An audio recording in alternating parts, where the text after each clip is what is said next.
Morning.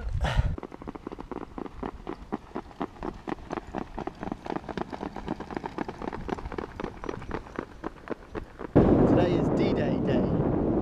Spent the day going up and down the D-Day beaches along the area that was taken on 6th of June 1944. I'm here currently standing on Utah Beach where American military landed. It's weird, it's such a beautiful place. But then you still got to try and remember what happened here. Okay, I've come to the top of the beach just to give you an idea of the scale, the size and the length of the beach. This isn't fully low tide yet. At low tide, when our beach vessels landed, it went way out there. It's about 400 feet, which is about 4 lengths of a football pitch. And the reason they landed at low tide is because you've probably seen on Saving Private Ryan all the obstacles that are in place on the beach. The Germans thought that we'd land on a high tide, so when at high tide all those would be underwater, so we were able to see it. The landing craft was actually made out of plywood, apart from the front door, which is made of steel. So they were designed to basically cut them open, and then basically then form a barrier with all the ships that had sunk and turned. So what that meant is, even though the ships were safe, the landing vessels were safe, it meant the troops had to then run the 400 yards under fire up across the exposed beach to make it to this part. Must have been scary as hell. Another thing, the landing vessels were loaded with men, 30 men to each landing craft, and they were loaded 11 miles out at sea. This was to save the Armada getting attacked from artillery fire.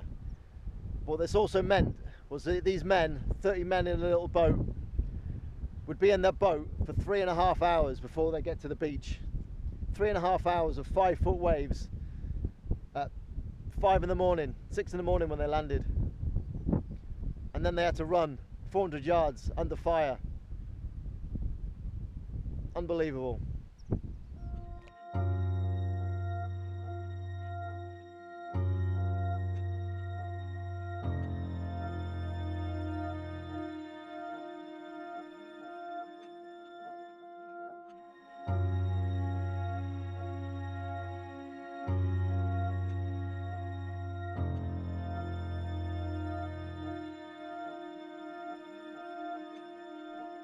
Okay, you can see behind me a replica of one of the Higgins boats used on D-Day.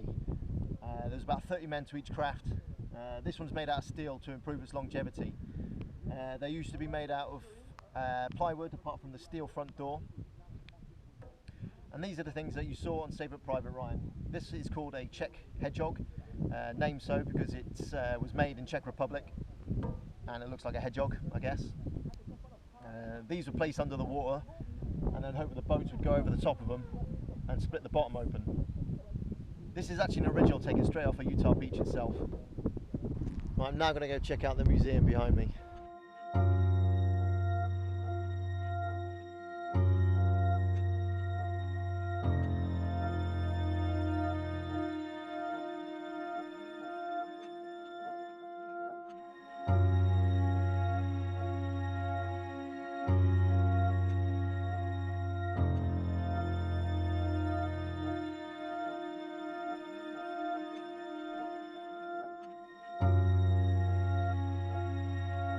Right, this is one of the planes used on D-Day. The 85 bombs underneath the cockpit there represents the 85 missions that this airplane flew during the war. Also, each plane on the day was painted with these black and white stripes as to identify all the Allied forces. This is to avoid any friendly fire, and everyone was under strict instructions. Anything without it was to be shot down. Just come out of the museum, that was really informative, really good to see. But now on to the next beach.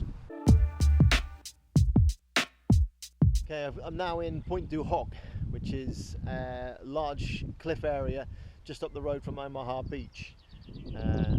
On D-Day, this was the site of the most audacious military attack. 225 US Rangers scaled the 30-foot cliffs to attack this area, which is where it had all the guns trained on Utah Beach over there. and then Omar Beach just down the road. This area was handed to the US government by French in 1979 to reserve it. And as you can see, what used to be a bunker is still sat how it used to be, or how it was. And we have another bunker over here, which I'm now going to check out.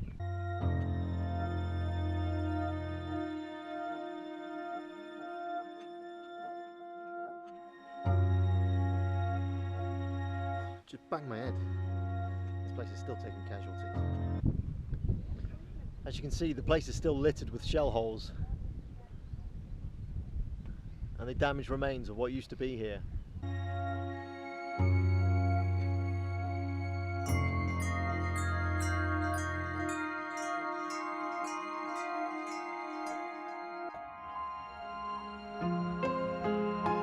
When they assaulted this beach on the 6th of June 1944, it was to take the gun positions that were here. The guns had been moved inland just before the attack, and the men were stuck here for 2 days under constant counterattack by the German forces. When they were relieved on the 8th of June, 58 men were wounded. A further 85 never left here at all. That's Point 2 Hock. Next stop, bloody Omaha. Okay, this here is Omaha Beach. This, quite frankly, beautiful 7 kilometre stretch of coastline was home to the bloodiest and most harsh and violent fighting of the day. Of the 2,500 casualties on D-Day, 1,000 took place here, most of which in the first hour. As you can see behind me, there's a large memorial in honour of those who fell.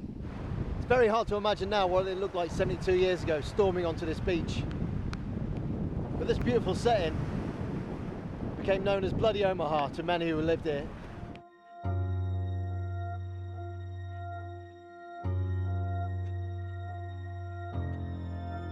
I'm now at the American Military Cemetery, just taking it all in, paying my respect. There's many fields just like this. It just goes on and on. It's hard to comprehend the amount of people. Each one of these crosses and each one of these headstones, each one of these was a person with a family and a life that gave all that up so we can unite to fight tyranny. Thank you. Right, I'm now at Long-sur-Mer to check out the artillery bunkers that are still housed here. As you can see, this one's a bit demolished, but I think the other ones up here are still operational. Right, as you can see, some of the 150mm artillery guns are still in place. These were used they can fire 20 kilometers over to either Omaha Beach or Juno and Gold over there. Right, this is Long-sur-Mer, now on to Arromanches and Gold and Juno beaches. This is Arromanches, where one of the great logistical achievements of D-Day occurred. Under the code name Mulberry Harbour, large sections of concrete were dropped here to form an artificial port. And using this artificial port, we dropped over 2.5 million men, should I say, 2.5 million men, and then millions and millions of tons of equipment. They needed to make an artificial port because all the other ports were heavily guarded. So dropping it here was a huge bonus for the Allies. Couldn't find a way to get onto Gold Beach, so I've come here to Juno Beach. This beach was mainly assaulted by Canadian troops. It's also the spot where Charles de Gaulle landed to become the first official French soldier to set foot on mainland Europe since 1940.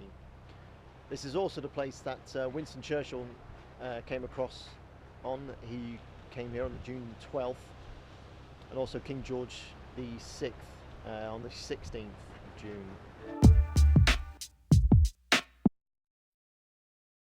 And the last D-Day beach of the day is Sword Beach, which was taken by British Royal Commandos. And after taking Lion-Saint-Mer, which is just here, and then Luc-Saint-Mer, just down the road, they joined up with the Canadian forces from Juno Beach. It's been a real honour and a pleasure to follow in the footsteps of our fallen heroes and brave men. We will always remember. Thank you. Right, that's the D-Day beaches done. Now I'm going to head towards Cannes and see if I can find a hotel for some Wi-Fi.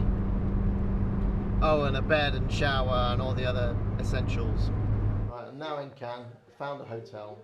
It's a Hotel Ibis, which is basically a travel lodge, but it has Wi-Fi, parking, football, a bed, shower, everything I need. It's been a long day, but a great day. Thank you for watching. See you tomorrow.